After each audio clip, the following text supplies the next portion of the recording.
In 1956, the first ever electrons generated by civilian nuclear power got a royal send-off. It is with pride that I now open Calder Hall, Britain's first atomic power station. Commercial nuclear reactors born at the Sellafield site were once a very British endeavour.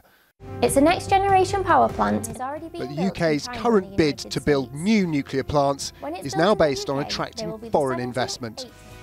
The NuGen consortium, backed by Japanese firm Toshiba, was supposed to build new reactors at the Moorside site next door to Sellafield. But today, Toshiba pulled out. These empty fields are a massive setback for the government's plans and the nuclear sector.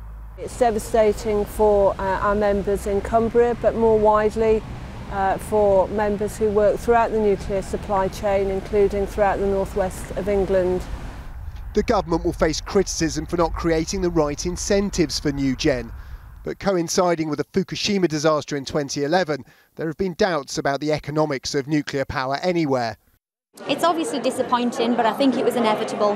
NuGen have been beset by problems through no fault of their own. Many of those have been overseas global disasters, Fukushima being one of them. And I think today was something we'd been expecting for a while, actually. And how much do we need the Moorside plant? Just a few miles offshore of Sellafield is one of the world's largest wind farms. Over the past decade, the UK's energy sector has changed. Only this week it was revealed that renewable generating capacity like wind and solar has overtaken that of fossil fuels for the first time. Both dwarf nuclear capacity, which has reduced over time. From its heyday in 1995, when nuclear was 17% of the UK's generating capacity, it's now down to just 9%.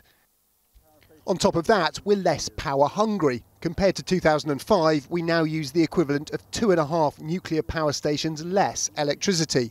Since 2009, when this station, Moorside, was first proposed, the UK's installed wind power capacity has grown by a factor of 9. The UK's installed solar capacity has grown by a factor of 120.